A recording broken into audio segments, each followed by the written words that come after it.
पिछले वीडियो के अंदर हम लोगों ने वेव वाइंडिंग कंप्लीट किया था। फिर मैंने आपको यह भी बताया था कि induced EMF number of parallel path के इनवर्सली प्रोपोर्शनल होता है। Armature resistance number of parallel path के स्क्वायर के इनवर्सली प्रोपोर्शनल होता है। Armature current rating parallel path के डायरेक्टली प्रोपोर्शनल। फिर मैंने आपको यह बताया कि जो पावर रेटिंग होती है that is independent of the number of parallel path. और हमने एक एग्जांपल में भी ये देखा कि वेव वाइंडिंग या लैप वाइंडिंग एक्सचेंज कर देने से power rating is not affected. इतना हम लोगों ने देखा था।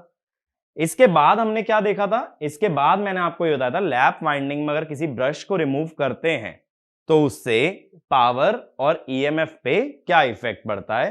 और लास्ट में मैंने आपको एक क्वेश्चन दिया था जिसमें कि 6 पोल लैप कनेक्टेड डीसी जनरेटर था और उसके अंदर मैंने ब्रश रिमूवल पे पावर और ईएमएफ की रेटिंग पूछी थी। तो पहले उस क्वेश्चन का सॉल्यूशन देख लेते हैं, ठीक है। अब देखो 6 पोल हैं तो ब्रशेस भी कितने रखोगे भाई? 6।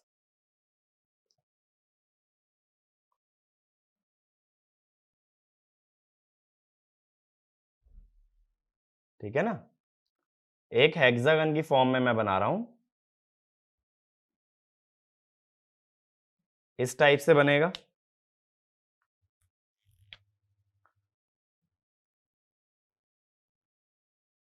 एक पैरेलल पाथ आ गया,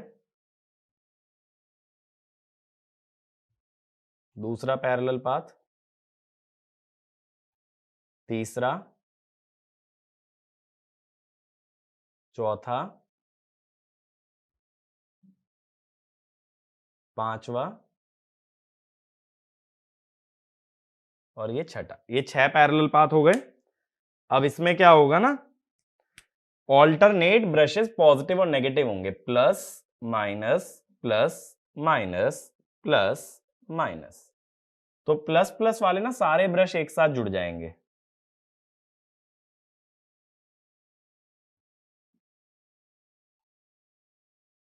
ये जुड़ गए 3 ब्रश एक साथ।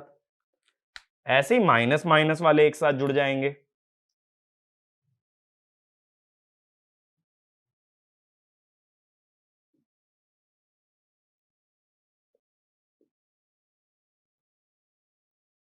ये देखो मैंने माइनस वाले ब्लैक से जोड़ दिए, ठीक है भाई, ऐसा होगा। अब देखो अगर करंट डिस्ट्रीब्यूशन देखें ओरिजिनली, ऊपर वाले पॉजिटिव टर्मिनल से सपोज आया, आइए बाहर की तरफ भी मान सकते हो, वैसे बाहर मान लो ज्यादा अच्छा रहेगा। ये जनरेटर है, पॉजिटिव टर्मिनल से करंट डिलीवर करेगा क्योंकि जनरेटर का काम डिलीवरिंग पावर होता है ना। अब ये 3 पार्ट में बट गया, IA/3, IA/3, ये रेड वाली 3 वायर में मैंने बांट दिया। इस ब्रश पे IA/3 आया तो ये 2 पार्ट्स में डिवाइड हुआ, IA/6, IA/6। इस वाले ब्रश पे IA/3 आया तो अगेन ये 2 पार्ट्स में आया होगा, IA/6, IA/6। इस पे IA/3 निकला तो इधर से भी 2 जगह से आया होगा। तो देखो बट गया ना 6 पाथ में करंट। और यही होना भी चाहिए क्योंकि लैप वाइंडिंग में number of parallel path equal to number of pole. Pole हमने 6 लिए हैं तो पैरेलल पाथ भी बन रहे हैं 6 और ब्रशेस भी कितने हैं? 6। अब इसके आगे की बात करनी है। पहला क्वेश्चन मैंने ये पूछा था, अगर एक ब्रश रिमूव कर दें, ठीक है, अगर एक ब्रश रिमूव करते हैं तब क्या होगा, ये हमारा पहला क्वेश्चन था। तो देखो एक ब्रश हटाते हैं, ये वाला ब्रश मैंने यहां से रिमूव कर दिया, एक ब्रश रिमूव कर दिया तो इससे जुड़ी हुई दोनों वाइंडिंग हो गई ओपन। अगर दोनों वाइंडिंग ओपन हो गई तो ये वाला करंट गया, ये वाला करंट गया, ये 2 चले गए। अब इधर देखो कितना करंट हो जाएगा, इसमें एक ही करंट आ रहा है ना, IA/6 हो जाएगा, IA/6 हो गया। और इधर कितना रहेगा, इधर तो IA/3 ही रहेगा और इधर भी कितना हो जाएगा, IA/6। अब देखो 2 रेड वायर्स में है IA/6 और एक में है IA/3, तो ये हो गया 2/3 IA। तो इसका मतलब क्या हुआ, करंट रेटिंग बन चुकी है अब हमारी 2/3 IA। लेकिन मैंने क्या बताया था कि वोल्टेज रेटिंग पे फर्क नहीं पड़ता, क्योंकि पैरेलल पाथ कम कर लो या ज्यादा, हर पैरेलल पाथ की वोल्टेज सेम है, तो वोल्टेज रेटिंग सेम रहेगी। तो ये तो रहा E। पावर रेटिंग दोनों के प्रोडक्ट से आती है, that is E into 2/3 IA। तो 2/3 EIA 2/3 P। फर्स्ट सेकेंड, ठीक है। एक ब्रश हमने रिमूव किया तो पावर रेटिंग हो गई 2/3 और करंट रेटिंग भी हो गई 2/3। अगला पार्ट था अगर दो ब्रशेस हटा दें, दो सक्सेसिव ब्रश हटा दो भाई, ये वाली वाइंडिंग का भी करंट चला गया। अब देखो इधर से कितना करंट आएगा, IA/6, एक ही ब्रश एक ही वाइंडिंग का आएगा ना, और इधर से भी IA/6, तो दोनों का सम कितना हो गया 1/3। तो अब क्या बोलोगे, I rated is 1/3 IA। V rated तो अभी भी कितना होगा E, और पावर रेटेड दोनों रेटिंग का product E into 1/3 IA, that is P/3। Second part ये हो गया। थर्ड पार्ट था हमारा, अगर हम दो की जगह तीन ब्रशेस को रिमूव कर दें, तीन सक्सेसिव ब्रश हटा दो। अब तीन ब्रश हटे तो ये करंट भी चला गया, इसका मतलब इस वाले ब्रश से आया IA/6, ऊपर वाले ब्रश से भी गया IA/6। तो इसका मतलब क्या हुआ, अगर तीन ब्रशेस हम हटा दे रहे हैं और अगर नेगेटिव वाले ब्रश में देखो तो इधर से भी आया IA/3,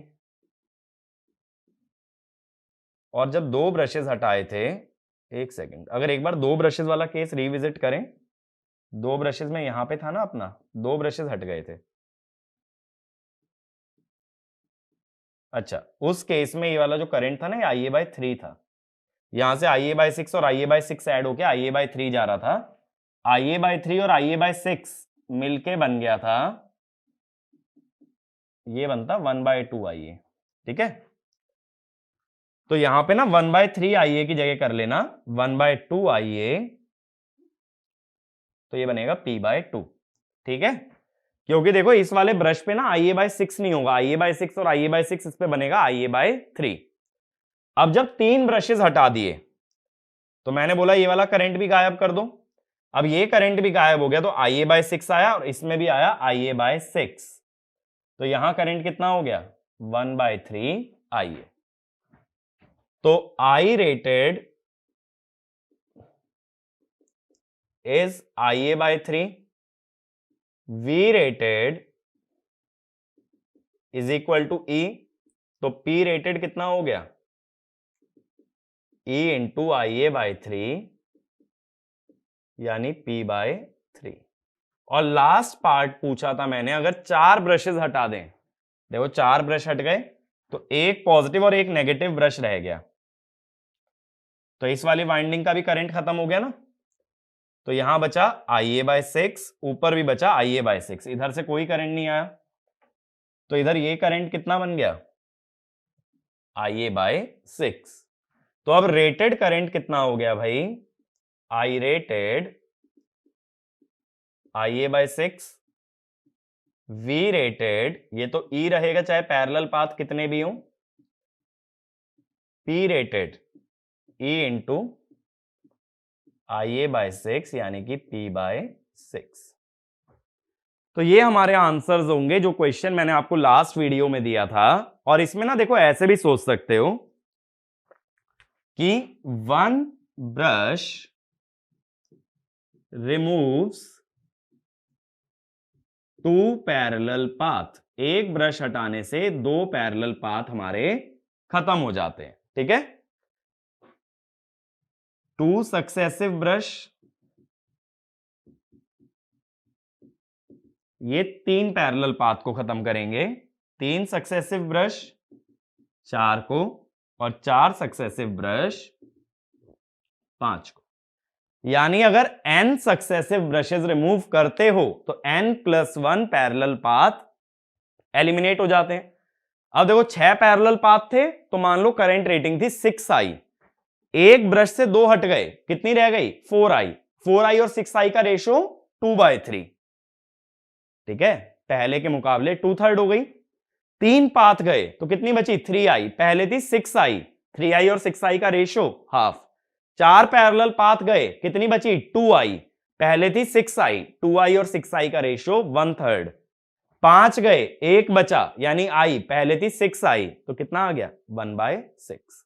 इस तरह से कि जितने पैरेलल पाथ हटते जाएंगे उस हिसाब से करंट रेटिंग तुम्हारी कम होती जाएगी। तो ये वाला पॉइंट लिख लेना, removal of n successive brushes, removal of n successive brushes from lap winding, n successive brushes from lap winding eliminates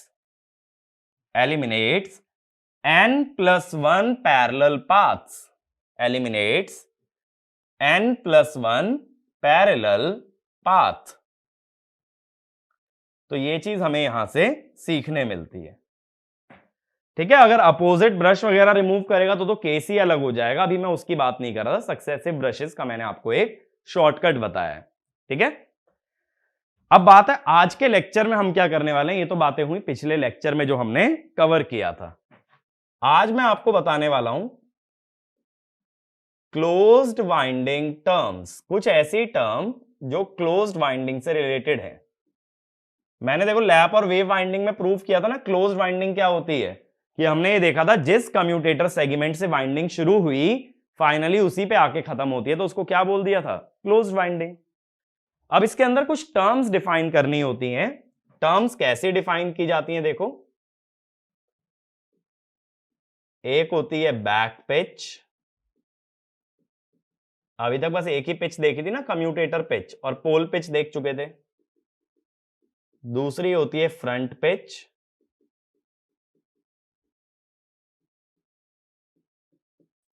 और तीसरी होती है हमारी वाइंडिंग पिच।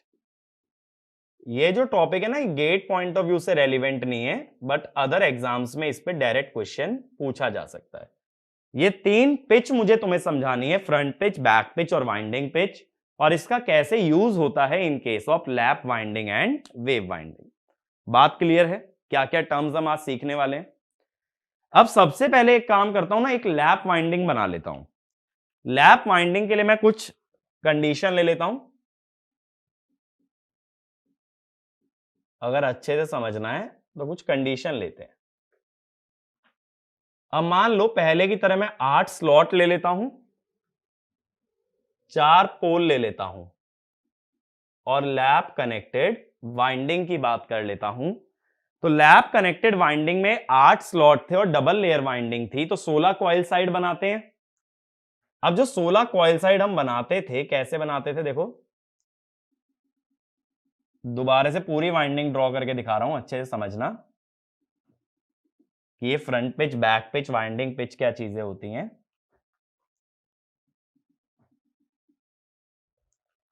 देखो मैं क्या करता था कि जो कॉइल की पीछे वाली साइड है उसको डॉटेड बनाता था, टॉप वाली साइड को सॉलिड।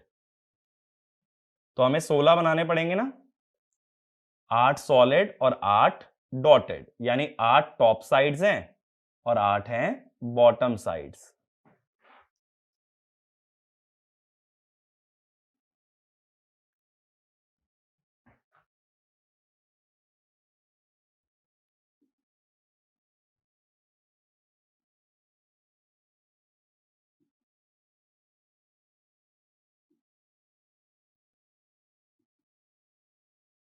ठीक है, तो ये हमने बना लिया।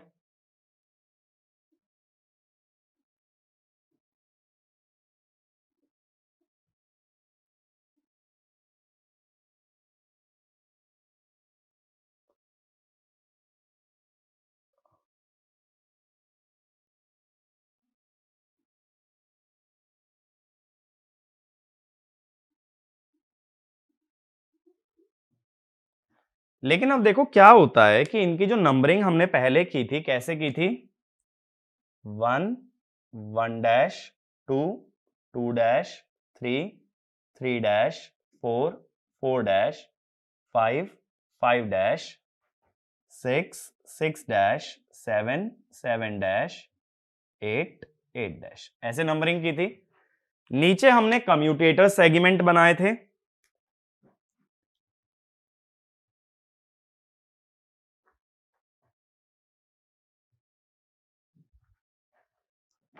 तो जितनी कॉइल्स होती हैं उतने ही कम्यूटेटर सेगमेंट बनते हैं। तो कॉइल कितनी है स्लॉट के बराबर, यानी कम्यूटेटर सेगमेंट बनाओगे 8। तो हम लोग कैसे बना रहे थे, जैसे मान लो 1 2 3 4 5 6 7 और ये 8, और इधर भी 8 आ जाएगा ऐसे ही। अब सबसे पहले क्या निकाला था, कॉइल स्पैन। इसको हमने S/P कर लिया था, 2 आया था। कम्यूटेटर पिच लेके चले थे +1, यानी प्रोग्रेसिव वाइंडिंग। ठीक है, लैप वाइंडिंग ही बना रहा हूं दोबारा जो पहले बनाई थी। अब कैसे कॉइल जोड़ने के लिए बोला था, 1 का दूसरा कंडक्टर 1 + 2 यानी 3 डैश। ठीक है, फिर क्या किया था, 1 को कम्यूटेटर नंबर 1 में भेजा था और 3 डैश वाले को कम्यूटेटर नंबर 2 में भेजा था।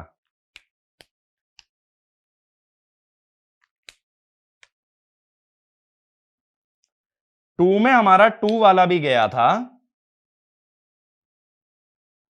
और 2 का दूसरा कंडक्टर 2 + 2, कॉइल स्पैन ऐड करेंगे 2 + 2 4 dash.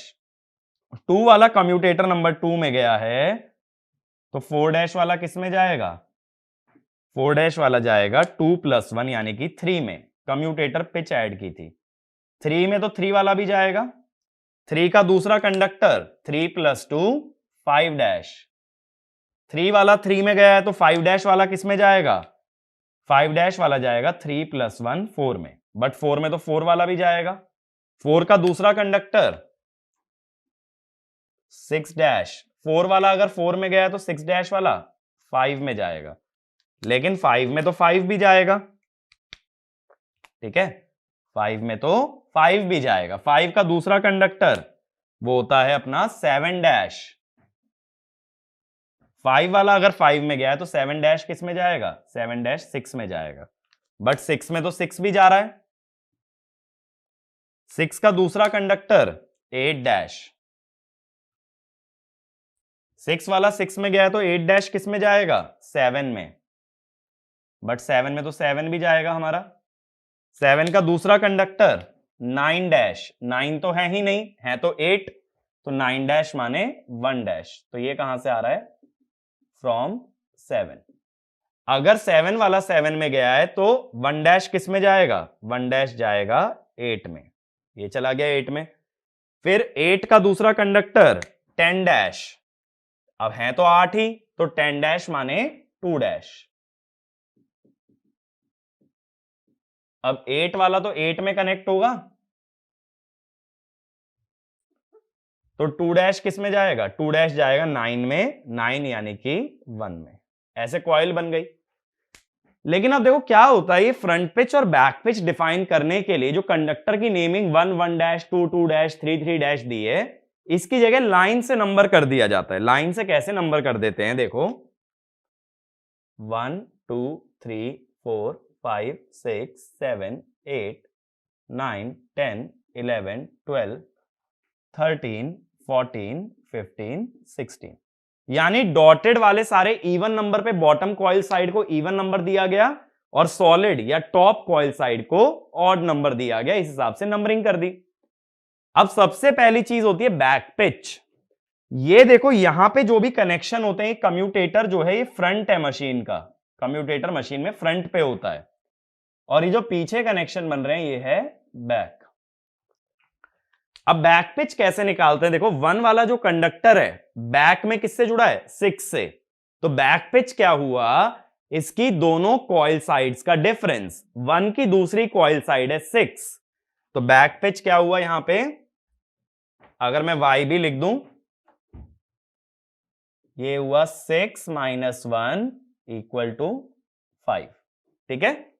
That is back pitch of lap winding. कैसे मालूम चला, कोई भी कॉइल उठा लो, जैसे इसका पहला कंडक्टर 1 है, रेड वाली नंबरिंग देखना 1 है, और इसका दूसरा कंडक्टर है 6, तो 6 माइनस 1, यानी जो ऊपर कनेक्शन बने ना, ये बने कैसे हैं, उसको बैक पिच कहते हैं। वैसे ही देखो, जैसे इधर से उठा लो, मान लो 2 वाला जाके किससे जुड़ा है, 2 वाला जाके जुड़ा है अपना 8 से, सॉरी 3 वाला जाके किससे जुड़ा है, 8 से, तो 3 वाला अगर 8 से जुड़ा है तो डिफरेंस कितना हुआ, 5। ऐसे ही देखो 5 वाला, देखो 5 वाला पीछे से जुड़ रहा है 10 से, तो 10 माइनस 5 5। ऐसे 7 देखो, 7 वाला पीछे से जुड़ा है 12 से, 12 माइनस 7 5। तो बैक पिच क्या होता है, it is the distance between the two coil side measured at the back of armature. एक ही कॉइल की दोनों साइड्स का डिफरेंस, लेकिन कहां देखना है, पीछे वाले कनेक्शन में। ऐसी फ्रंट पिच क्या है, अब समझ ही गए होगे, फ्रंट पिच का मतलब पीछे के कनेक्शन से जो पिच आई वो है बैक पिच, आगे के कनेक्शन से जो आए that is your front pitch. आगे देखो 1 वाला 4 से जुड़ रहा है, फ्रंट पिच 3, 2 वाला किससे जुड़ रहा है, देखो जरा, या 3 वाला देख लो, 3 वाला 6 से जुड़ रहा है 3, 5 वाला 8 से जुड़ रहा है 3, 7 वाला 10 से जुड़ रहा है 3, तो फ्रंट पिच कितनी हो गई, 4 माइनस 1 इक्वल टू 3। बात क्लियर हुई, ठीक है। तो बैक पिच का क्या मतलब है, एक ही कॉइल की दो साइड्स का डिफरेंस, बट पीछे अगर देखें। ऐसे ही फ्रंट पिच का क्या मतलब है, जो आगे जुड़े हुए कॉइल साइड्स हैं, जो एक ही कम्यूटेटर में जा रहे हैं, जैसे 1 और 4, इनके बीच के डिफरेंस को कहते हैं फ्रंट पिच। तीसरी होती है वाइंडिंग पिच। वाइंडिंग पिच का मतलब होता है दो लगातार कम्यूटेटर सेगमेंट में आने वाले कंडक्टर्स का डिफरेंस। जैसे देखो 1 वाले में 1 गया और 2 वाले में 3 गया, तो 1 और 3 का डिफरेंस कितना बना, 2। इसको बोलते हैं वाइंडिंग पिच। यानी कि एक सक्सेसिव कम्यूटेटर सेगमेंट में आने वाले दो कॉइल साइड के डिफरेंस को क्या बोलोगे, वाइंडिंग पिच। दोबारा सुनो, दो सक्सेसिव कम्यूटेटर सेगमेंट में आने वाले दो कॉइल साइड, 1 और 2 में देख लो, ऐसे 2 और 3 में देखो, 2 में कौन गया है 3, 3 में कौन गया है 5, दोनों का डिफरेंस 2। बट या तो दोनों डॉटेड लाइन लेना या दोनों सॉलिड। ऐसा मत करना कि इधर से जैसे देखो ऐसे बोल दो कि 2 में तो 3 गया है और फिर 3 में गया है 8, ऐसा मत बोलना। 3 में कौन सा देखोगे, 3 में देखोगे 5, दोनों सॉलिड लाइन, या तो दोनों टॉप साइड या तो दोनों बॉटम साइड, या तो दोनों डॉटेड लो या तो दोनों सॉलिड। अगर डॉटेड लेते तो देखो 2 में कौन सी डॉटेड गई है 6, 3 में कौन सी डॉटेड गई है 8, दोनों डॉटेड का डिफरेंस 2, ठीक है। तो 8 माइनस 6 2, तो इसको ऐसे भी लिख सकते हो YB माइनस YF। तो पहले डेफिनेशन लिख लें, फिर वेव वाइंडिंग का एग्जांपल ले लेंगे। तो पहली डेफिनेशन लिखना, बैक पिच, पहली हेडिंग डाल के लिख लो, back pitch it is the distance between top and bottom sides, distance between top and bottom sides of the same coil measured at the back of armature, ठीक है। ये बात क्लियर हुई, ठीक है। तो ये एग्जांपल भी नोट डाउन कर लोगे ना तो ये आगे के लिए अच्छा रहेगा। अगला लिखो फ्रंट पिच, इसमें लिखना it is the distance between two coil sides connected to same commutator segment. तीसरा winding pitch, it is the distance between two top sides or two bottom sides connected to successive commutator segment, connected to successive commutator segment। ठीक है, या तो दोनों top sides का difference ले लो दो लगातार के कम्यूटेटर सेगमेंट में, या दोनों बॉटम साइड का डिफरेंस ले लो, वो बताता है वाइंडिंग पिच। और लैप वाइंडिंग के लिए वाइंडिंग पिच होती है YB माइनस YF। अभी लैप की बात चल रही है। और इसकी जो बैक पिच होती है, बैक पिच जो होती है, इसका फॉर्मूला यहां पे हो जाता है 2C/P plus minus K। C माने कॉइल, लेकिन डबल लेयर वाइंडिंग के लिए, for the case of double layer winding, coil तो स्लॉट के बराबर होती हैं 2S/P प्लस माइनस K। अब इसमें लिख लेना K क्या होता है, K के बारे में लिखो। K is an integer, K is an integer और a fraction, K is an integer और अ फ्रैक्शन, कुछ भी हो सकता है, which makes YB odd, which makes YB odd। ठीक है, ऐसी ना एक और पिच भी डिफाइन कर सकते हो, एक और पिच हो जाती है हमारी, जैसे एक तो हम पढ़ ही चुके हैं कम्यूटेटर पिच, ये तो मैंने तुम्हें बताया ही था कि कॉइल की अगर एक साइड x में जुड़ती है तो दूसरी x प्लस YC में जुड़ती है। ऐसी एक हो सकती है एवरेज पिच, एवरेज पिच को YA लिख लेते हैं, ये होती है YF प्लस YB/2। ठीक है, दोनों का जो एवरेज आता है, जैसे यहां पे अगर मैं एवरेज पिच की बात करता तो क्या निकालते भाई, 5 प्लस 3/2 यानी कि 4 आता ना, तो it is approximately 2 times the coil span. ठीक है, तो ये वाला भी पॉइंट लिख लेना, average pitch should always be, average pitch should always be close to twice the coil span, should always be close to twice the coil span, ऐसा होना जरूरी है। ठीक बात है मेरी, इतनी बात क्लियर है। अब आगे चलते हैं। अब देखो, जैसे इसी वाले केस में अगर बैक पिच डायरेक्टली निकालनी होती, मैंने बैक पिच का फॉर्मूला बताया ना कैसे निकालते हैं, कॉइल तो स्लॉट के बराबर थी, 2 इंटू स्लॉट कितने थे, 8/4 प्लस माइनस के, कितना बन गया ये 4 प्लस माइनस के। लेकिन मुझे क्या चाहिए, ऑड नंबर चाहिए। ऑड नंबर कैसे मिल सकता है, या तो 3 मिल सकता है या तो 5 मिल सकता है। ठीक है, के को अगर 1 ले लोगे तो 3 और 5 2 हो सकती है ना यहां बैक पिच। अब ये जो वाइंडिंग पिच ली जाती है ना, वाइंडिंग पिच का भी डायरेक्ट फॉर्मूला लिख लेना, वाइंडिंग पिच होती है 2 टाइम्स YC। वाइंडिंग पिच हमेशा 2 टाइम्स कम्यूटेटर पिच होती है। तो मुझे ये पता है कि वाइंडिंग पिच कितनी आएगी, 2 आएगी, क्योंकि कम्यूटेटर पिच 1 लेके चला हूं।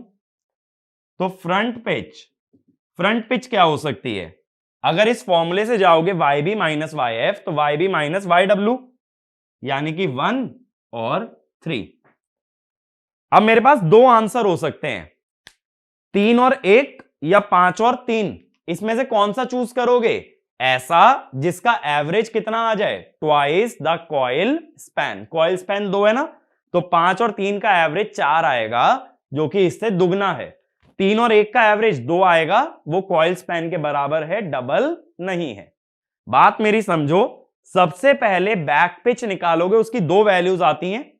वाइंडिंग पिच हमेशा ट्वाइस द कम्यूटेटर पिच होता है, वहां से निकाली फ्रंट पिच। अब कैसे डिसाइड करोगे, जिनका average double the coil span आ जाए वही तुम्हारा आंसर है, तो आंसर हो जाएगा 5 और 3, ये हमारा आंसर होगा। ठीक है, बात क्लियर है। अभी ना ये समराइज करा दूंगा, इसमें ज्यादा परेशान होने वाली कोई बात नहीं है। पहले ना एक एग्जांपल और ले लेता हूं, अब की बार ले लेता हूं वेव वाइंडिंग का। ये कॉन्सेप्ट को अच्छे से क्लियर करने के लिए अगला एग्जांपल ले रहा हूं भाई, वेव वाइंडिंग का। याद करो वेव वाइंडिंग में क्या किया था, स्लॉट ले लिए थे 9, कॉइल स्पैन ऑलमोस्ट आ गया था 2, कम्यूटेटर पिच कैसे ली थी 2/p s plus minus 1, 2/4 9 plus 1 ले लिया था प्रोग्रेसिव के लिए, 5 आ गई थी। ठीक है, ये बात क्लियर है। YC 5 आ गया था। अब इसमें हम क्या करते हैं, देखो ये नीचे के सारे कनेक्शन रिमूव कर देता हूं,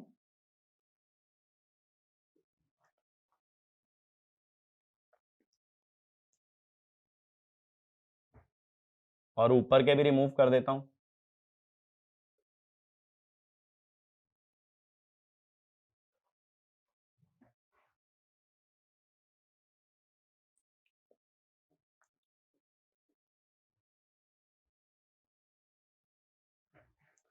अब लेकिन एक और कंडक्टर हमें बनाना पड़ेगा, चाहे तो देखो यहां बना लेते हैं,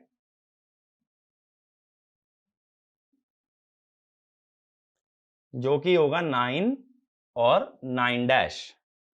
9 और 9 डैश को कैसे लिख सकते हो, अगर इससे लिखोगे 17 और 18, 8 के बाद आता ना, लेकिन है तो सर्कल में है तो 1 से पहले भी बना सकते हो। ठीक है, अब देखो दोबारे से कॉइल बनाऊंगा, पूरा कनेक्शन बनाऊंगा, और फिर ये चीज प्रूव करूंगा, ये जो बैक पिच फ्रंट पिच है दोबारा कैलकुलेट करूंगा। ठीक है भाई, जैसे मान लो 1 2, स्लॉट कम्यूटेटर सेगमेंट कितने लोगे स्लॉट के बराबर, यानी 9 लेने पड़ेंगे। ठीक है, अब देखो कॉइल स्पैन 2 है तो 1 वाला किससे जुड़ेगा ऊपर, 3 डैश से। 1 वाला अगर कम्यूटेटर सेगमेंट नंबर 1 में जाता है तो 3 डैश वाला किस में जाएगा, 1 प्लस कम्यूटेटर पिच, यानी कि 1 प्लस 5, तो ये जाएगा 6 में। 6 में आ गया। अब 6 में तो 6 भी जाएगा, 6 में तो 6 भी जाएगा, और 6 का दूसरा सेगमेंट 6 + 2 8 डैश।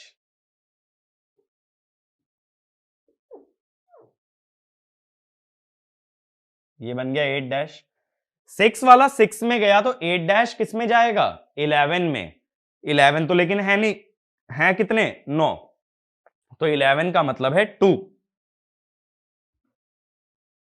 तो ये किस तरफ जा रहा है 2 की तरफ। ठीक है, तो 2 वाले में कौन आ गया, यहां से आ गया अपने पास 8 डैश। अब 2 में तो 2 भी गया होगा,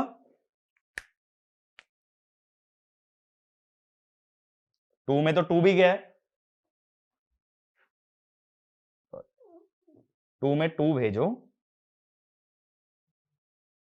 2 में तो 2 भी गया है, 2 का दूसरा हिस्सा किस में जाएगा, 2 + 2 4 डैश। 2 अगर 2 में गया है तो 4 डैश किस में जाएगा, 2 + 5 7 में।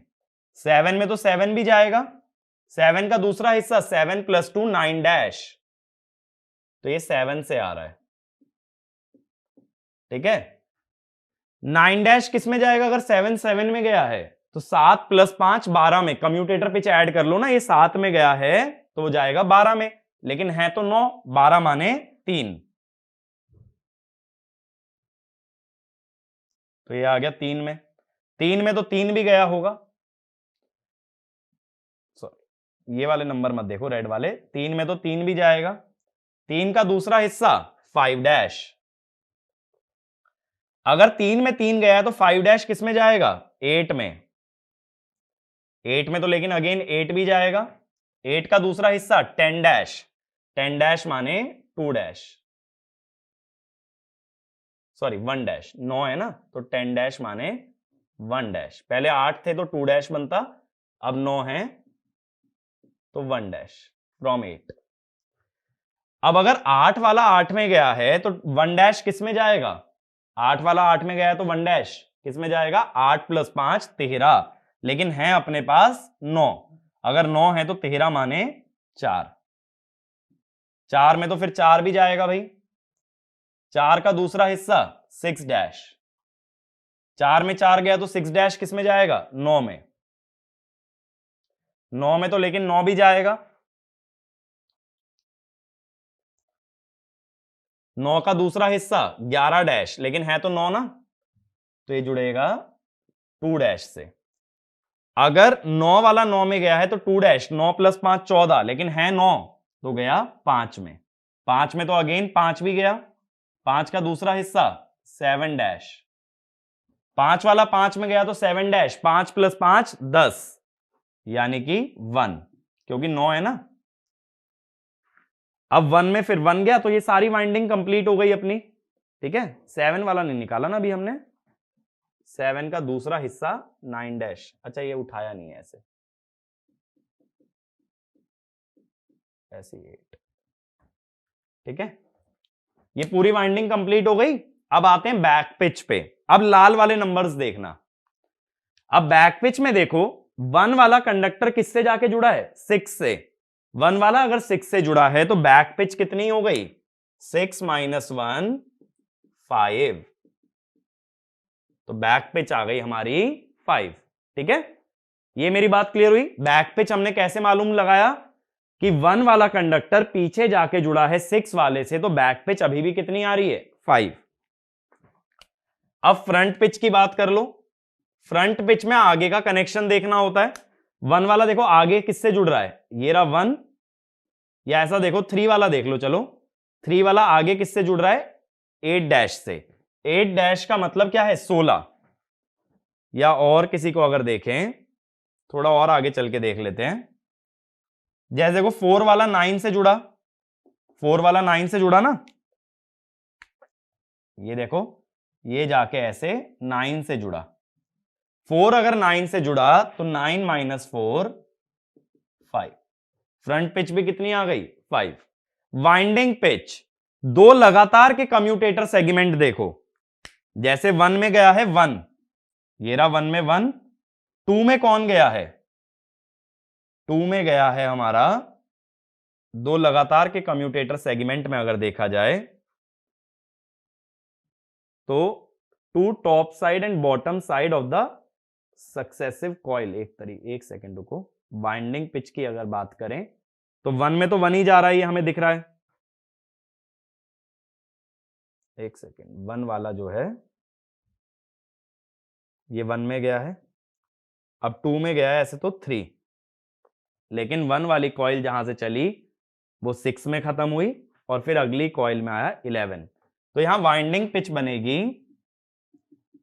11 - 1 10।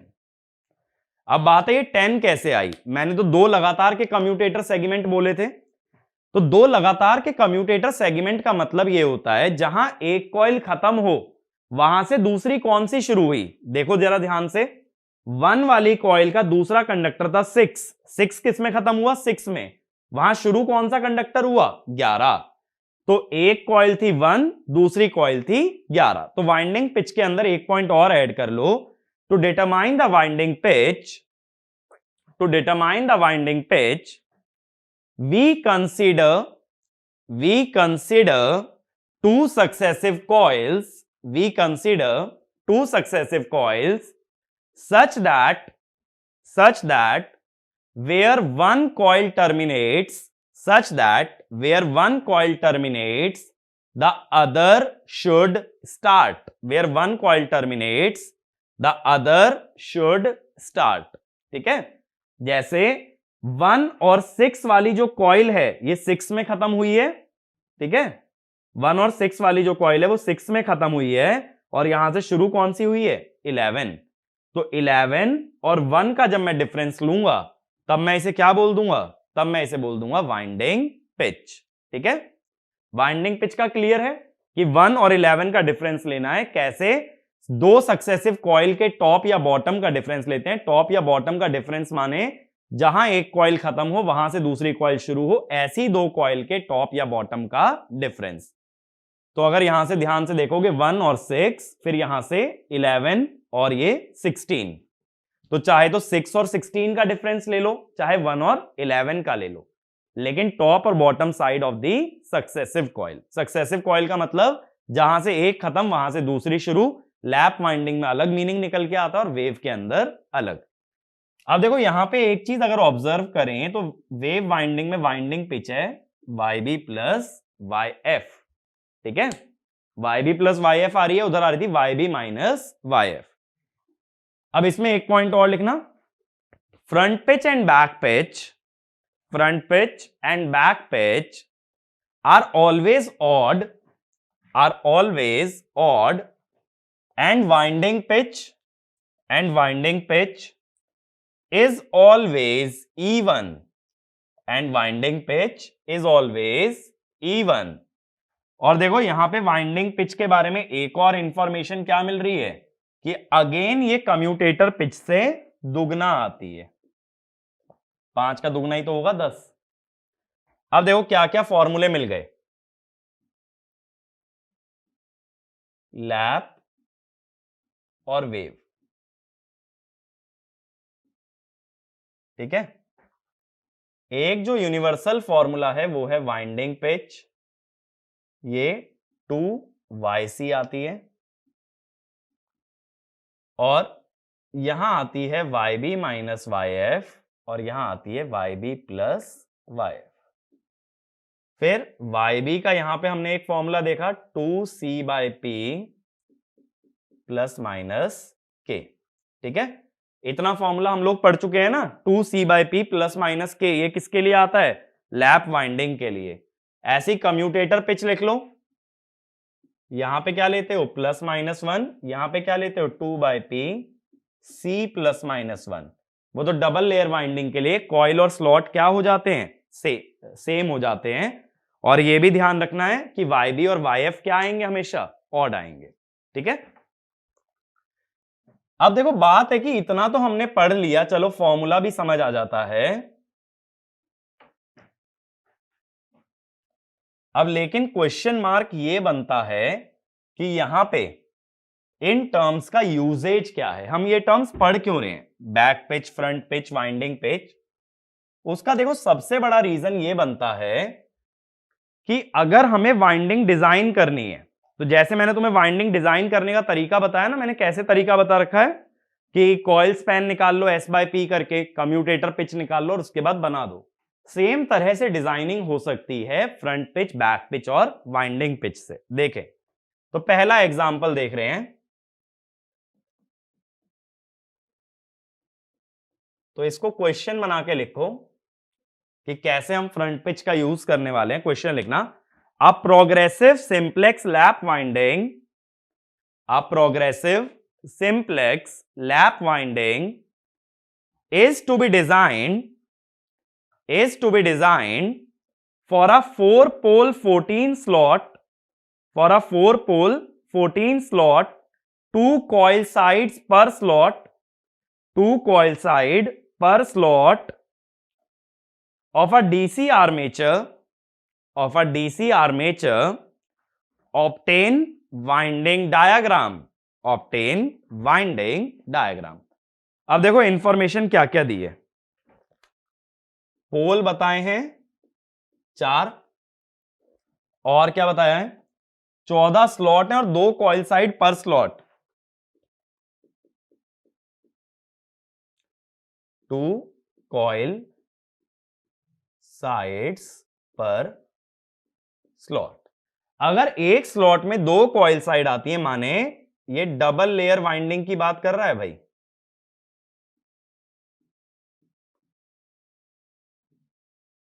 तो डबल लेयर वाइंडिंग में कितनी कॉइल्स होती हैं, ये होती हैं स्लॉट्स के बराबर 14 कॉइल्स आएंगी। अब बात है यहां पहले हम निकाल लेते हैं फ्रंट पिच, बैक पिच और वाइंडिंग पिच। अब ये कैसे निकालें, देखो पहले बैक पिच पे आता हूं, 2C/P plus minus K, 2 into 14/4 plus minus K। अब देखो ये तो बाय डिफॉल्ट ऑड ही आ रहा है, तो K को 0 ले लो और ये हो गया 7, ये आ गया ना 7, तो ये बाय डिफॉल्ट ऑड है, तो K क्या मान लोगे 0। अब वाइंडिंग पिच, तो कम्यूटेटर पिच मान लो 1 ले रहे हो, तो वाइंडिंग पिच इससे दुगनी होगी, तो ये हो गई 2। तो इसके हिसाब से फ्रंट पिच कितनी हो गई? 5। ये हो गई। अब इसके बाद क्या किया जाएगा?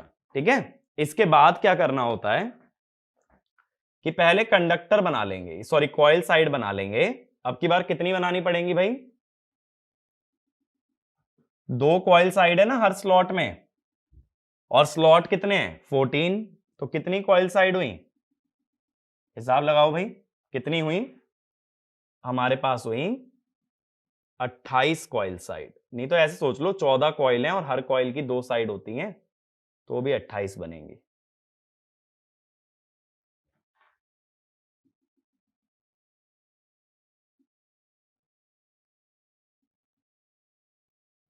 कितनी बन गई? 4 बन गई। 5 6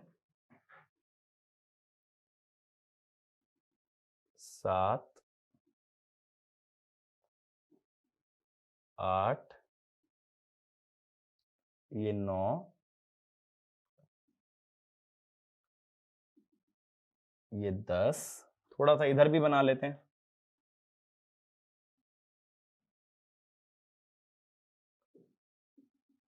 11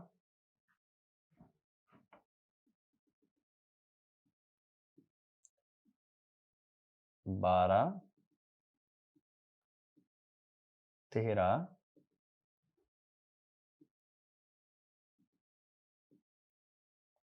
14। ठीक है, ये बन गई। अब इन कॉइल साइड्स को ना सक्सेसिव नंबर देना। अब 1 1 डैश मत देना। 1 2 3 4 5 6 7 8 9 10 11 12 13 14 15 16 17 18 19 20 21 22 23 24। ये 28 कॉइल साइड हो गई। ठीक है, अब कनेक्शन कैसे होगा? देखो 1 को लो, पीछे जो कनेक्शन होगा वो बैक पिच के हिसाब से होगा। बैक पिच है 7, तो 1 वाला जाके जुड़ेगा 8 में। ये जुड़ गया भाई 8 में। ठीक है, फ्रंट पिच है 5, तो 1 वाला आगे किससे जुड़ेगा? 5 यानी कि 6 से। अब 8 आ गया, 8 वाला आगे किससे जुड़ेगा? 8 प्लस 5, सॉरी 8 माइनस 5 करके लोगे 3 से। ठीक है, 8 वाला 3 से जुड़ेगा। 3 किससे जुड़ेगा? 3 प्लस 7 10 से। ये 10 से जुड़ गया। 10 वाला आगे किससे जुड़ेगा? 10 माइनस 5 5 से। 5 वाला पीछे किससे जुड़ेगा? 5 प्लस 7 12 से। ठीक है, 12 वाला पीछे आगे किससे जुड़ेगा? 12 माइनस 5 7 से। 7 किससे जुड़ेगा? 7 प्लस 7 14 से। 14 वाला आगे किससे जुड़ेगा? 14 माइनस 5 9 से। 9 पीछे किससे जुड़ेगा? 9 प्लस 7 16 से। 16 वाला आगे किससे जुड़ेगा? 11 से। 11 वाला 11 प्लस 7 18 से। 18 वाला 13 से। 13 प्लस 7 20 से। 20 minus 5 15। 15 plus 7 22। 22 minus 5 17। 17 plus 7 24। 24 minus 5 19। 19 plus 7 26। 26 minus 5 21। 21 plus 7 28। 28 minus 5 23। 23 plus 7 30, लेकिन है तो 20, सॉरी है तो 28, तो ये यहां से आ जाएगा। ये किससे आ रहा है? फ्रॉम 23। 2 वाला किससे जुड़ेगा? 2 माइनस 5। 2 माइनस 5 यानी -3। -3 का मतलब 25। ठीक है, 25 वाला किससे जुड़ेगा? 25 प्लस 7 32, लेकिन है तो 28। 32 माने 4। 4 वाला पीछे किससे जुड़ेगा? 4 वाला जुड़ेगा तुम्हारा, किससे जुड़ना चाहिए? 4 माइनस 5 यानी -1 यानी 27।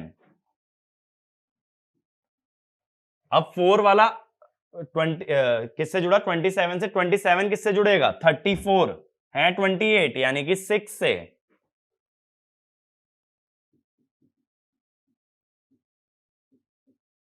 ठीक है। और 6 वाला किससे जुड़ेगा, 6 माइनस 1 5 से। तो ऐसे आगे कनेक्शन हो गए।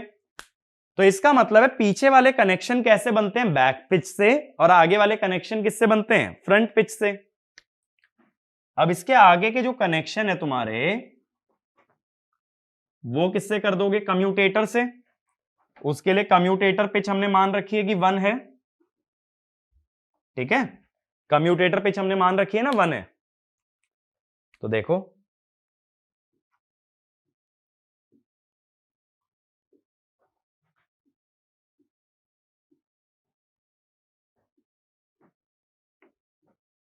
तो देखो 1 वाले को तो 1 में भेज दो, फिर 2 3 4 5 6 7 8 9 10 11 12 13, इधर बना लो 14, ठीक है। तो ऐसे कम्यूटेटर से कनेक्शन हो जाएंगे। और फिर ब्रश प्लेसमेंट का लॉजिक सेम रखते हैं जो पहले रखा था, कि स्लॉट्स को ब्रशेस में डिवाइड कर लिया जाता है। जैसे 14 स्लॉट हैं, सॉरी पोल्स में 14 स्लॉट हैं और कितने पोल हैं, 4, बराबर तो नहीं बट सकते, क्योंकि भाई 14 पोल में, सॉरी 14 स्लॉट में 4 पोल, यानी कि एक पोल पे कितने स्लॉट आए, 3.5। अब 3.5 का कोई मतलब नहीं बनता, इसीलिए 14 स्लॉट को कैसे डिवाइड कर लेते हैं, 2 पोल में 4-4 स्लॉट मान लो और 2 पोल में 3-3 स्लॉट्स मान लिए जाएं, और फिर करंट की डायरेक्शन बना के क्या लगा दिए जाते हैं, ब्रशेस। करंट की डायरेक्शन तो बना लोगे, चलो एक काम करते बना ही लेते हैं। देखो मैं तुम्हें यहां पे पोल्स दिखाता हूं। पहले पोल के अंदर मैं 4 स्लॉट मान रहा हूं, यानी कि 8 कंडक्टर, ये मान लिया। अगले में मैं मान रहा हूं 3 माने 14 तक आ जाएंगे। फिर अगले में फिर मान लो 3, 20 तक चले जाओगे। और उससे अगले में मान लो फिर से 4, ये आ गए। अब आर्मेचर का रोटेशन मान लिया जाता था भाई, आर्मेचर रोटेशन। तो नॉर्थ की मैग्नेटिक फील्ड क्रॉस मानते थे, अंदर की तरफ, साउथ की बाहर की तरफ, नॉर्थ की अंदर की तरफ, साउथ की बाहर की तरफ, ठीक है। ऐसा मैंने बोला था ना, नॉर्थ पोल अपनी तरफ मानो तो तुम्हारी मैग्नेटिक फील्ड मेरी तरफ आएगी, तो मेरे लिए अंदर आ रही है, इसीलिए क्रॉस। और फिर हमने क्या किया था, मैग्नेटिक फील्ड अंदर है, वेलोसिटी राइट में है, तो v क्रॉस b अपवर्ड्स, तो हमने एरो बना लिए थे, अप अप अप, और साउथ के लिए डाउन, फिर अप अप अप, फिर साउथ के लिए डाउन, ये बन गए थे एरोज। अब एरोज को यहां कम्यूटेटर सेगमेंट पे ले आए थे, देखो इसके दोनों अप में है, इसका अप है, इसका भी अप है, ठीक है। इधर क्या है, इधर अप है डाउन है, इधर क्या है, अप है डाउन है, फिर इधर क्या है, डाउन डाउन, फिर इधर डाउन डाउन के बाद इसमें क्या है, डाउन अप, ठीक है, फिर डाउन अप अप अप, फिर अप डाउन, ठीक है। मैं बस ये लाइंस जोड़ रहा हूं एरोज से, फिर ये अप डाउन, फिर ये डाउन डाउन, फिर ये भी डाउन, ये भी डाउन, ये भी डाउन, ठीक है, इस तरह से। अब जहां एरोज देखो ऐसे हैं, अप अप हैं, यानी यहां पे करंट सप्लाई करना पड़ा होगा, अप अप है, यहां भी सप्लाई, तो एक ब्रश ना 1 और 2 के बीच में लगा दिया। फिर देखो अप डाउन है, कोई करंट नहीं आया, अप डाउन है, कोई करंट नहीं आया, डाउन डाउन है, यहां पे करंट आया, यहां नहीं आया, तो एक ब्रश 5 पे लग गया। फिर देखो ऐसे चला गया करंट, इधर दोनों में आ रहा है, तो एक ब्रश यहां लगा 8 पे, फिर ऐसे चला गया, ऐसे चला गया, फिर इन दोनों का करंट फिर से कन्वर्ज हुआ और इन दोनों का भी करंट कन्वर्ज हुआ, तो एक ब्रश 11-12 के बीच में आ गया। तो कितने ब्रश लगे अपने? 4 ब्रश। लगने भी कितने चाहिए थे? 4, क्योंकि लैप वाइंडिंग है ना। लैप वाइंडिंग में number of brushes is equal to number of pole is equal to number of parallel path. ये क्लियर है? फ्रंट पिच बैक पिच से वाइंडिंग डिजाइन कैसे होती है? कंडक्टर्स को लगातार में नंबर दिया जाता है और पीछे जोड़ा जाता है बैक पिच के हिसाब से और आगे जोड़ा जाता है फ्रंट पिच के हिसाब से। ठीक है, अब अगला एग्जांपल लिखो, क्वेश्चन लिखो, design and draw a simplex wave winding, design and draw a simplex wave winding with following data, अब डेटा लिखो, 4 poles 11 slots, 4 poles 11 slots, 2 coil side per slot,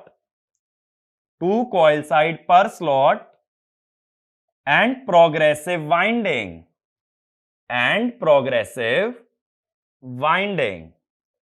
ठीक है, तो एक बार वीडियो पॉज करके ट्राई करो, फिर मैं इसका सॉल्यूशन बताता हूं कि किस टाइप से बनेगा। जैसे सबसे पहले हमें 11 स्लॉट दिए हैं, तो इसकी पिच फिगर आउट करो कि फ्रंट पिच क्या होगी, बैक पिच क्या होगी, वाइंडिंग पिच क्या होगी, कम्यूटेटर पिच क्या होगी। मैंने पहले ही बता दिया प्रोग्रेसिव वाइंडिंग लेनी है, तो यानी प्लस साइन का यूज करना है कम्यूटेटर पिच में, माइनस का नहीं।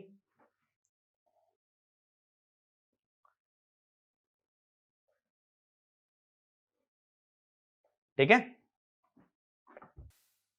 तो सभी लोग भाई वीडियो पॉज करके एक बार ट्राई करो इस एग्जाम्पल को। ठीक है, तो ये एग्जाम्पल नंबर हमारा 2 है, इसमें स्लॉट्स हमें दिए गए हैं 11। अब जो लोग ट्राई कर चुके हैं, जो लोग सीधा सोल्यूशन देखने में इंटरेस्टेड है, तो मैं सोल्यूशन के बारे में बात करता हूं। अब देखो, ये जब 2 कॉइल साइड पर स्लॉट की बात कर रहा है, तो यानी बात हो रही है डबल लेयर वाइंडिंग की। तो डबल लेयर वाइंडिंग में कॉइल और स्लॉट बराबर होते हैं, दैट इज 11। ठीक है, अब इसके अंदर सबसे पहले मैं कम्यूटेटर पिच निकालता हूं। मैंने तुम्हें ये तो बता ही दिया प्रोग्रेसिव वाइंडिंग है, तो +1 लेके चलोगे, 2/4, कॉइल है 11, 11 + 1, यानी ये कितना हो जाएगा? 6 हो गया ना। अब हमें क्या पता है कि वाइंडिंग पिच जो होती है वो हमेशा ट्वाइस द कम्यूटेटर पिच होती है, तो ये हो गई 12, और वाइंडिंग पिच होती है YB + YF, यही होती है। अब YB और YF दोनों ऑड नंबर होते हैं, तो 2 ऑड नंबर ऐसे चूज करने हैं जिनका सम आए 12। तो हम क्या लेते हैं? YB को लेते हैं 7 और YF को 5। उसका रीजन देखो यहां से आता है कि इन दोनों का जो एवरेज है ना, वो डबल द कॉइल स्पैन होना चाहिए। कॉइल स्पैन अगर इस सिचुएशन में निकालते तो कितना होता? कॉइल स्पैन होता 11/4 S/P, अप्रोक्सीमेटली 3, और 7 और 5 का एवरेज कितना है? 6। तो हम ये चाहते हैं फ्रंट पिच और बैक पिच ऐसे हों जिनका एवरेज कितना है? Double the coil span. तो ये इस क्वेश्चन के सॉल्यूशन में लिख भी लेना, front pitch and back pitch should be chosen, front pitch and back pitch should be chosen such that their average is double the coil span,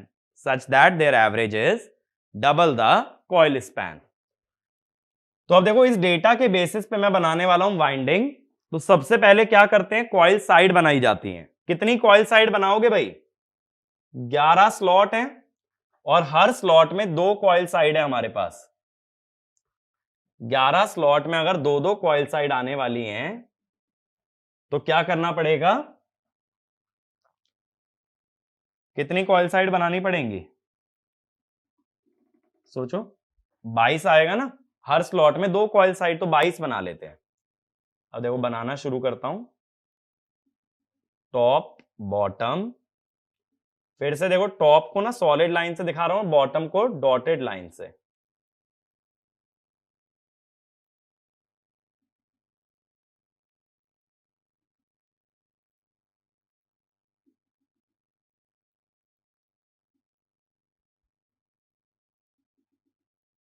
कितनी बन गई? 5 स्लॉट हो गए ना, 10 लाइन बन गई।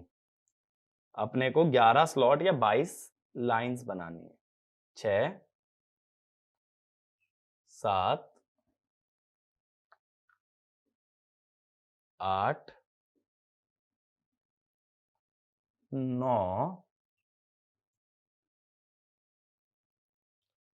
10 11। ठीक है, अब हमें क्या पता है, पीछे जोड़ते हैं बैक पिच से, आगे जोड़ते हैं फ्रंट पिच से। तो पहले कंडक्टर्स को नंबरिंग कर देते हैं, कॉइल साइड्स को।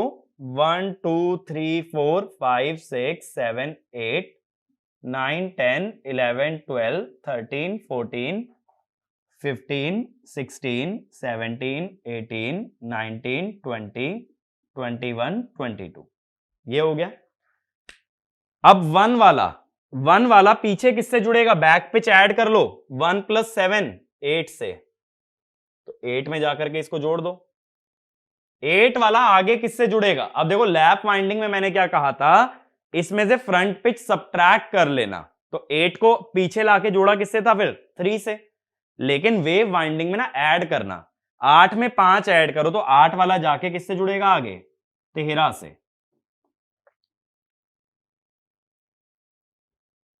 अब 13 वाला पीछे किससे जुड़ेगा? 13 + 7 20 से। 20 वाला आगे किससे जुड़ेगा? 20 + 5 25। 25 तो है नहीं, है तो 22। तो ये किसकी तरफ चल देगा? 3 की तरफ। तो 3 में जो आएगा वो 20 से आएगा। 3 आगे किससे जुड़ेगा? 3 + 7 10 से। सॉरी पीछे। 10 आगे किससे जुड़ेगा? 10 + 5 15 से। 15 पीछे किससे जुड़ेगा? 15 + 7 22 से। 22 आगे किससे जुड़ेगा? 22 + 5 27। लेकिन है तो 22 ही, तो 27 मतलब 5। तो 5 में जो लाइन आएगी वो किससे आ रही है? 22 से। अब 5 किससे जुड़ेगा पीछे? 5 + 7 12 से।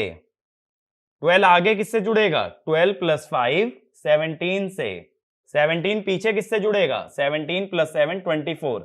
है तो 22 ही, तो 24 माने 2। तो ये किससे आ रहा है हमारा? 17 से। 2 आगे किससे जुड़ेगा? 2 + 5 7 से। 7 पीछे, 7 + 7 14। 14 आगे 19 से। 19 पीछे 26 से, लेकिन है 22 ही। 26 माने 4। 4 आगे किससे जुड़ेगा? 9 से। 9 पीछे, 9 + 7 16 से।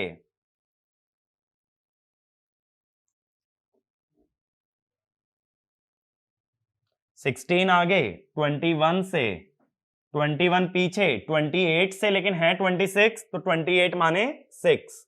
है तो 22 ना, तो 28 माने 6।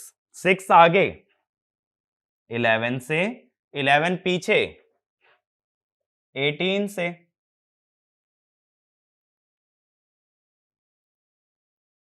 18 आगे 23 से।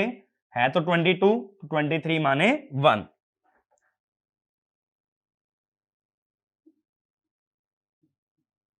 ठीक है, अब ये सारे कनेक्शन हो गए।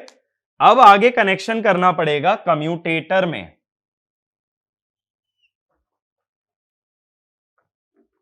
ठीक है, इसके बाद के कनेक्शन अपने होंगे कम्यूटेटर में।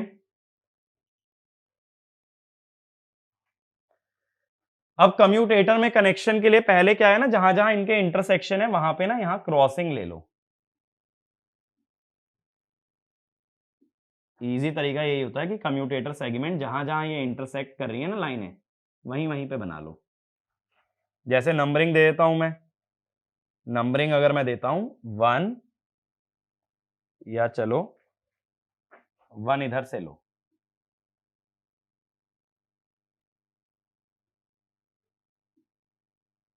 1 2 3 4 5 6 7 8 9 10 11 1 2। 11 ही तो बनाओगे। अब देखो 1 वाला तो 1 में जाएगा, ठीक है, 1 वाला तो 1 में चला गया ना। अब 2 वाला किस में जाएगा, 2 वाला जाएगा, सॉरी 3 वाला, ये 2 में, ये 3 में, ये 4, ये 5, ये 6, 8, 9, 10, 11, फिर ये 1 में, फिर ये 2, इस तरह से चलेगा, ठीक है। तो ये बन जाती है वेव वाइंडिंग। अगर ब्रशेस की बात है, फिर से क्या करोगे, स्लॉट्स को पोल्स में डिवाइड करोगे। अब देखो 11 स्लॉट हैं, 4 पोल हैं, तो डिवीजन बराबर तो हो नहीं सकता, तो कैसे डिवाइड कर लोगे, किस तरह से करोगे, 3 3 3 और 2, 3 पोल्स के अंदर 3 3 स्लॉट मान लो और एक पोल के अंदर 2 स्लॉट। नहीं तो अगर डायरेक्ट लिखना चाहते हो ब्रशेस, तो भी क्या कर सकते हो, तुम कह सकते हो कि वेव वाइंडिंग में 2 ही ब्रश लगते हैं, तो एक नॉर्थ पोल में आएगा तो एक साउथ पोल में। और कितना डिफरेंस होगा नॉर्थ और साउथ में, S/P के बराबर, यानी 3। यानी एक ब्रश अगर 1 पे दिखा रहे हो तो अगला इससे 3 आगे दिखाओगे, यानी कि 4 पे। ऐसे डायरेक्टली भी दिखा सकते हो, कोई दिक्कत नहीं है, ठीक है। और लैप वाइंडिंग होती तो S/P के गैप पे 4 ब्रशेस दिखा देते, क्योंकि पोल्स 4 थे, यहां 2 ही दिखा दो S/P के गैप पे, तो क्योंकि तुम जानते हो कि वेव वाइंडिंग में 2 ही ब्रशेस की रिक्वायरमेंट है। और नहीं तो एरोज बना के भी पूरा डिराइव कर सकते हो। उसके लिए तुम्हें पोल्स में स्लॉट्स कैसे डिवाइड करने पड़ेंगे, 3 3 स्लॉट 3 पोल में और चौथे पोल के नीचे 2 स्लॉट, ऐसा करना पड़ेगा। तो अब देखो यहां से हमें यह समझ आता है कि फ्रंट पिच और बैक पिच का सिग्निफिकेंस क्या है। जो हम आर्मेचर वाइंडिंग अभी तक कॉइल स्पैन और कम्यूटेटर पिच से बनाते आए थे, वही आर्मेचर वाइंडिंग फ्रंट पिच और बैक पिच से भी बन सकती है। तो अब मैं इसको समराइज कर देता हूं, ठीक है। तो समराइज अगर किया जाए तो बेसिकली याद क्या क्या चीजें रखनी है। YB का डायरेक्ट फॉर्मूला लैप वाइंडिंग के अंदर क्या निकला था, 2/P, ठीक है, sorry 2C/P plus minus K। और वेव के अंदर इसका कोई डायरेक्ट फॉर्मूला नहीं है। वाइंडिंग पिच ये हमेशा 2 टाइम्स कम्यूटेटर पिच होती है, और इधर था YB माइनस YF, और इधर था YB plus YF। Commutator pitch plus minus 1, 2/P C plus minus 1, ठीक है, यही हुआ। और दूसरी बात, वाइंडिंग डिजाइन करते हुए बैक पिच के हिसाब से कनेक्शन पीछे होते हैं, फ्रंट पिच के हिसाब से कनेक्शन आगे होते हैं। लेकिन लैप वाइंडिंग में फ्रंट पिच पीछे की तरफ या सबट्रैक्ट करके लेना पड़ता है, वेव वाइंडिंग में फ्रंट पिच ऐड करना होता है। जैसे एक कॉइल है 1 और जैसे ये खत्म हुई 6, अब 6 को आगे किससे जोड़ते, देखो 1 वाली, सॉरी 8 में खत्म हुई ना, 8 को आगे किससे जोड़ते, लैप वाइंडिंग में जाते तो 5 पीछे जाते, यानी 3 से जोड़ते।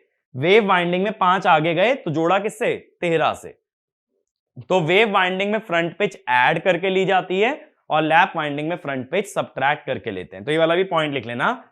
while making connection based on lap winding, sorry, based on front pitch, while making connection based on front pitch in lap winding, front pitch is subtracted, while in wave winding it is added, और ये ध्यान रखना हमेशा कि ये circular है। ऐसा मत सोचना 24 आ गया तो उसका क्या मतलब है। अगर टोटल 22 है तो 24 का मतलब है 22 प्लस 2, तो उसको 2 मान सकते हो। और -2 आ गया तो क्या करोगे, तो तुम करोगे 22 माइनस 2, उसको क्या मान सकते हो, 20। ये पीरियोडिक है, इसका मतलब कोई भी नंबर अगर 1 से 22 के बाहर जाए तो या तो उसमें से 22 सबट्रैक्ट कर लो या 22 ऐड कर दो, because it is circular and hence you can say it is periodic. तो दैट वे कंडक्टर को रिकॉग्नाइज कर सकते हो। दोनों मेथड्स में बस फर्क क्या है, एक में 1 1 डैश 2 2 डैश इस तरह की नंबरिंग चलती है और एक में लगातार नंबरिंग चलती है। तो जो भी मेथड तुम्हें सूटेबल लगता है वाइंडिंग ड्रॉ करने का, एग्जाम के अंदर उस मेथड से ड्रॉ कर सकते हो। जरूरी नहीं है जो हमने लैप और वेव के लिए अलग से देखा था उसका यूज करो, या फिर इस मेथड का, कोई भी एक मेथड यूज कर लेना जो तुम्हें ज्यादा आसान लगे, बट दोनों याद करके मत जाओ, उसका कोई फायदा नहीं है। ठीक है, दोनों में से एक मेथड तैयार कर लो। ठीक है, तो इस लेक्चर के अंदर इतना ही। आर्मेचर वाइंडिंग के बारे में बाकी की बातें करेंगे नेक्स्ट वीडियो में। Thank you.